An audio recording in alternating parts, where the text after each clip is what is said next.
Eluru collectorate వద్ద అంగన్వాడీ కార్యకర్తలు ఆశా వర్కర్లు సిఐటియు ఆధ్వర్యంలో భారీ ధర్నా నిర్వహించారు.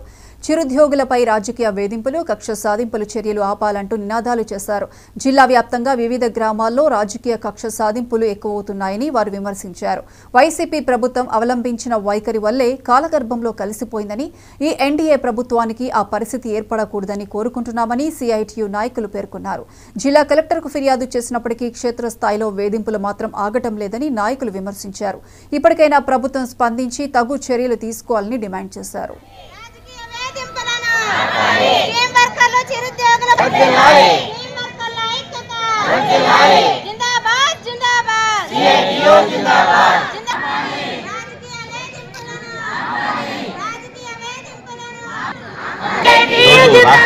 సిఐటి రాష్ట్ర కమిటీ పిలుపు మేరకు అన్ని జిల్లా కలెక్టర్ ఆఫీసుల దగ్గర సిఐటి ఆధ్వర్యంలో నిరసన కార్యక్రమాలకు పిలిపించింది.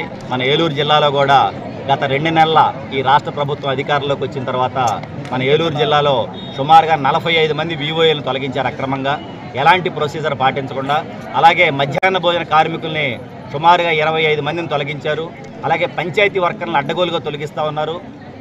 పెదవేగి మండలంలో ఒక సెంటర్లో అంగన్వాడీ టీచర్ నాయాన్ని కూడా అక్రమంగా తొలగించారు. అనేక చోట్ల మధ్యాహ్న భోజన కార్మికుల్ని వాళ్ళ యొక్క వంట పాత్రను కూడా బహిరంగంగా విసిరివేసి వారు ఆ రకంగా అధికార అహంకారాన్ని ప్రదర్శిస్తున్నారు. ఇది మీకు తగదని చెప్పడం కోసమే ఈ యొక్క ధర్నా నిర్వహిస్తూ ఉన్నాం. ఏలూరు జిల్లా వ్యాప్తంగా వందలాది మంది మహిళలు వారి యొక్క బాధలను తెలియజేయడం కోసం అక్రమ తొలగింపులు, అక్రమ వేధింపుల్ని నిరసిస్తూ ఈరోజు ఇక్కడికి వందలాది మంది మహిళలు హాజరయ్యారు. అందుకోసం ఇప్పటికైనా కానీ తెలుగుదేశం కూటమి ప్రభుత్వం, మీరు గతంలో వైఎస్ఆర్ పార్టీని మీరు విమర్శించారు, మీరు అప్రజాస్వామిక చర్యలు చేపడుతున్నారని మీరు విమర్శించారు. అందుకోసం వాళ్ళని ఓడించారు ప్రజలు.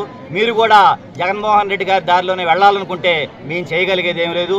ప్రజాస్వామ్యాన్ని గౌరవించాలి. మీరు ప్రతిపక్షంలో ఉన్నప్పుడు ప్రజాస్వామ్యం గురించి గొంతు చించుకున్నారు.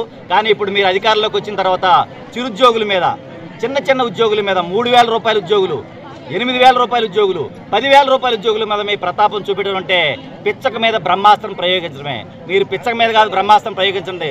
మీకు ప్రత్యర్థి ఎవరున్నారో వాళ్ళు అనేక అవినీతి కేసులు చెప్పారని మీరే చెప్పారు. వాళ్ళమే మీరు చర్యలు తీసుకోండి మీకు ఏమైనా నిజాయితీ ఉంటే.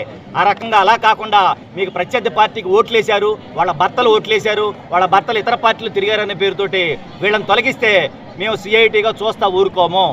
మేము 6 నెలలైనా కనీసం ఈ ప్రభుత్వాన్ని సమయం ఇద్దాం అనుకున్నాం. కానీ మీరు మమ్మల్ని బలవంతంగా గెంటేశారు, వీధుల్లో గెంటేశారు.